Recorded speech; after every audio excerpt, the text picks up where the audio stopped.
O'clock tonight on all major networks. I'll be taping it in 1 hour. This is strong stuff, General. Are you sure? Thank you, General. General, if he accuses us of sedition, whether he has the proof or not, this could be a pretty sticky business. Jordan Lyman is finished. The papers just handed me are the resignations of Generals Hardesty, Riley, and Diefenbach. The point of this treaty, and I've reiterated this on a number of occasions, is that in every true sense, we force ourselves gradually to step away from an offensive posture. We gradually move away from that Sorry, sir. Well, that moment of madness. Where to, sir? By accident or design, someone would push that button and the... Sir?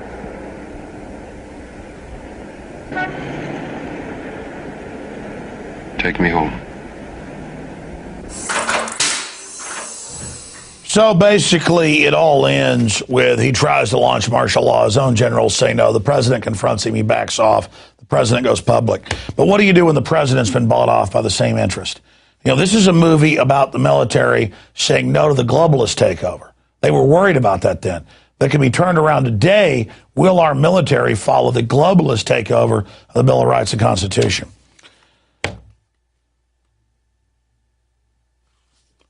Now, in closing, before we go to this important Don Corzine interview that I think you'll enjoy, a little comic relief here, we have something serious.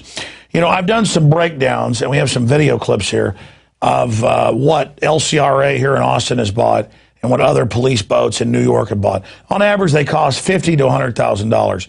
That boat right there, which is a big, fancy hot rod, sucked off of taxpayers and countless tickets, costs $600,000 plus and hundreds of thousands a year to maintain. And so all the tough guys can ride around on it all day. Now they're going to have more of these police interceptor boats out harassing on the lake, fighting Al-CIA who's led into our country. And so I just wanted to point out that they are bankrupting our nation with this, and it's going on everywhere in Homeland Security with your federal taxes. Did pay for this, and it's another boondoggle. Because I know boats, ladies and gentlemen, that's about a $100,000 boat, $600,000+. Here is Darren McBreen's report on that.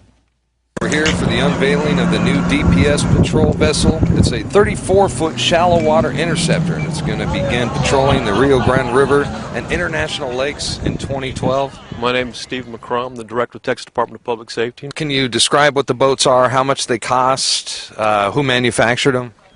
Well, the cost is a little under $600,000 to fully equip with all the law enforcement gear, the tactical equipment, as well as the optics on it and the weaponry. It was manufactured in Florida. These are the type of not unlike what you'd see in tactical situations that the military would employ, and this is the first of 6 that we're acquiring. We are getting 5 additional. In fact, today marks the first day of standing up a maritime tactical unit within the Texas Department of Public Safety, and there will be, as I said, 5 additional ones. There'll be 6, and they'll be patrolling instead of the highways, they'll be patrolling the riverways. I expect that by summer we'll have them all up and running. They're all being built right now. There's two additional ones underway, and so we'll keep rolling them out as we get them and get the troops trained in tactical operations and also riverine operations.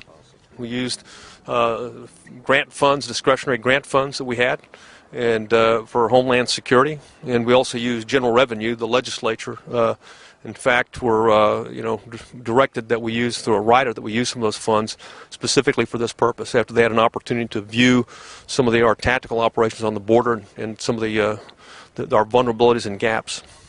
There are different grant programs, and there's a variety of them that can be used, and there are limitations in grant guidance, but this is clearly the way we purchase this will fall within the grant guidance. And how we use it, again, it's there to address the full spectrum of threats, whatever they are. Is there no end?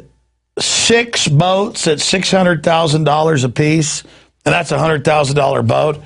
So they can harass you when you're on the lake. I mean, I won't even go on the lakes. You get harassed so much. I live in a country run by crooks where I'm treated like a criminal. And this guy means, everything. Some will be at the border fighting drug shipments. Buddy, have you not read the news? The government ships in almost all the drugs. You guys are there just there to bust anybody that doesn't get the authorization.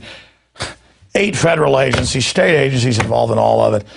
And I drove to work this morning and saw 5 state police cars giving people tickets for driving 5 miles over the speed limit while they let illegal aliens and everything else go. I mean, and let Corzine rip everybody off.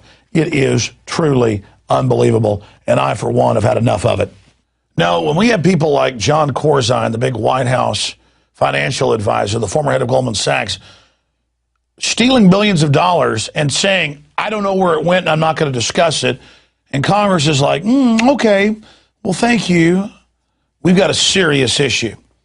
So I thought we would talk to, the evil spirit that possesses John Corzine, Don Corleone, John Corzine, directly teleporting in from Hades, orbiting a deep space galactic nebula. And he joins us right now, top hat and all, to explain to us why he's doing what he's doing. Well, it's good to talk to you. I know you're proud of all of your looting and creative destruction, Mr. Corzine. It's good to have you here, Mr. Beelzebub or Corzine. Beelzebub, I know is the proper name. Thank you for joining us. Oh, it's incredible. All the people are going to throw out of their houses, and we've almost shut down all the industry, and only if you're a globalist insider will you be able to even operate and do business, and we're setting the precedent to steal everything. Oh, I didn't realize the interview was live right now, but it doesn't matter if I got caught saying that. Just like the ATF got caught shipping all those guns into Mexico and their own memos saying they blame it on the Second Amendment. Nothing will be done to the Attorney General, and nothing will be done to me because we've got criminals in place everywhere, and it doesn't matter if you're stolen millions out of your private accounts from MF Global. It's right under someone's nose. No one can stop us. Oh, but I'm a good person that cares. I don't know where the money is. I'm sorry. You wanted to interview me. I'm here now to be talked to by you. Wow, you give a new definition to the name Fast Talker. Look, nobody's buying you in Congress saying that you have no idea what went on and that you have no idea where the money went. So why don't you just go ahead and tell us where the money is? Oh, I spoke before the Honorable Congress, and I have $35,000 plate dinners with the Honorable Obama. And just like we got away with it, some people would say, but of course we didn't. We're doing God's work, as one of my counterparts said, the head of Goldman Sachs. Just like we were able to take 16 plus trillion and transfer it to our foreign subsidiaries, we're going to be able to do this as well. You think 1 billion, 2 billion, 3 billion of people's private segregated accounts of a company we took over is a big deal? It's nothing. Because, see, I am distinguished. I'm wearing a top hat, I'm wearing a suit, and I have a beard, a grandfatherly beard. And so everything is fine. Okay, we understand you're trendy and super stylish and hang out with all the establishment criminals. But seriously, in fact, I've written down some questions here I want to ask you. How could you, in 1 year, take a profitable company like MF Global and run it into the ground and steal people's private, sequestered or segregated accounts under federal law is a crime? How could you do that? Please answer the question. How could I do the great things I did at MF Global in a year? You see, you're thinking about actually building up a company. We're talking about command destruction or order out of chaos. We're talking about using MF Global as a globalist mafia instrument to go buy up legitimate companies with people's private bank accounts in them and then take that money and give it to our shareholders and people that are on the advisory board like Bill Clinton. That's how this works. You see, with Europe and the tens of trillions being transferred by the Federal Reserve private consortium that Goldman Sachs that I headed up as part of, Europe is not ever meant to pay back the tens of trillions of U.S. taxpayer-backed money. They're meant to go deeper into debt through debt bondage. We create the derivatives fraud, and then the rest of the world and our operatives who run their countries sign everyone on to our debt. So I didn't run the company into the ground. You don't ask a bank robber who successfully robs a bank, why did he fail? He succeeded. Just because there's some dead guards and $1 million cash missing, that's the proof of the success. We're not screwing anything up. When Congress asks us, how do we learn from this and not do this again, we're learning how much you'll put up with. And the whore media that we control, I'm sorry, I have that trendy and grandfatherly, the loving, reasonable media bought and paid for by our people. The Pentagon's under our control. We're slaughtering people worldwide. We hate everybody. You think we're just going to stop what we've done here in the U.S.? We like 1 million dead Iraqis and stolen oil and trillions of dollars of no-bid contracts for savage killers. And you naive people will never figure it out. Oh, I'm sorry. I'm being trendy right now. Oh, I don't know where the money went. Isn't that reasonable? I was the CEO. And everybody knows we took the private accounts. It's illegal, but never mind about that. You heard the Attorney General yesterday in testimony. They said, we have your memos where you perjured yourself about Fast and Furious. And he said, we didn't intend to lie. We've got to get your guns before we really steal everything you've got. I'm sorry, little reporter. What else was it you had to say? You and your info warriors may be somewhat awake, but the rest of the public's brain damage from toxic fluoride and Ritalin and Prozac and guzzling alcohol and watching brainwashing television. And there's nothing they won't put up with. They love being slaves. Because I'm just a nice little grandfather person. Was there something else you wanted to sit on Santa's knee and ask for, Mr. Jones? Okay, well, people have noticed that all over the third world, Latin America, Asia, Africa, Middle East, Western Europe, Eastern Europe, all over the world, every country you take down either has Goldman Sachs people in place, the ministers, the presidents, all of them, the heads of the treasury systems, the finance ministers, are all Goldman Sachs. And we notice that then the solution you offer only gives your own system more power when you sold the fraudulent derivatives. I mean, this is incredibly obvious that you guys are economic terrorists. I mean, who do you work for? What's going on here? What's the end game? Is there any end to how you are gang raping the world population? And I mean, I know your whore media worships you, but I mean, is there any end to their groveling to your criminal activity as they destroy their own future? How does Goldman Sachs help the world economy, you're asking? How do we get control of every nation and then implode them? That's called an economic takeover. For decades, we get our people into the prime ministerships, the presidencies, into the Department of Treasuries or Exchequer in Greece, Iceland, you name it, Australia, Germany, France, Italy. They're all Goldman Sachs alumni. You can have upwards of 70 people at a Bilderberg meeting of 130 that are Goldman Sachs. And we're kind of the Darth Vader to Emperor Palpatine that's J.P. Morgan Chase. And we go out and we do the thieving and the stealing and the imploding and we call it free market when we create trillions of fake derivatives and sell them to people and then have government bail it out with taxpayer money. That's called conservative. But of course, it doesn't matter if it's Bill Clinton who helped get rid of the laws that allowed us to do this, or George W. Bush, or Obama. We buy them all. And while the public's debating liberal conservative, we are taking over everything.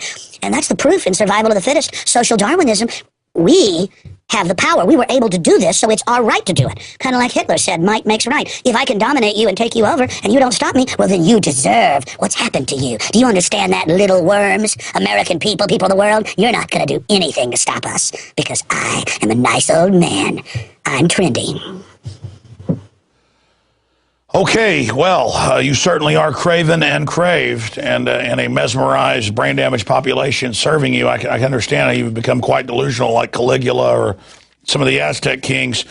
Gary Gensler was your main minion at Goldman Sachs, and he headed up the CFTC. He's been missing now for a month, and he was the guy supposedly regulating you. I mean, this is pretty obvious what you're doing.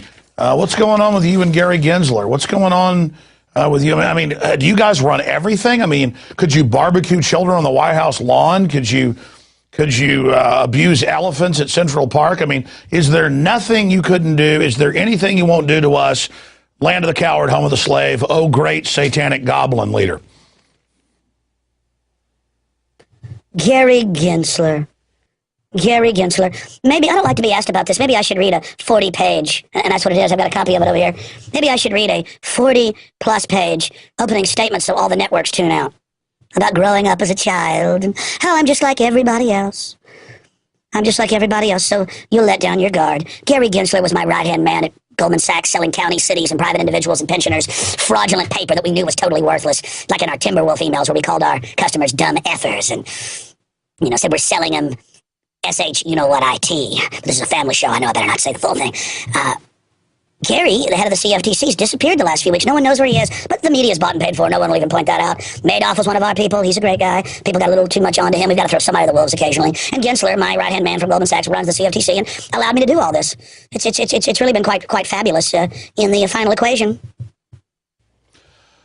Well, this is our interview with the demon that possesses John Corzine. His voice is sped up because something about the machinery Chekhov was explaining to me, causes a time distortion, so it's sped up. I'm not quite sure I understand that, but it has something to do with Einstein and what's happening there. But I wanted to show you, see this, some funny money. We bought this at a store today for, I think, like $3. And some of these are $1 bills, some are 5, some are 10s, some are 20, some are hundreds, some are thousands. But, $3, we basically got a couple $100,000 here. And it says the play money of America. But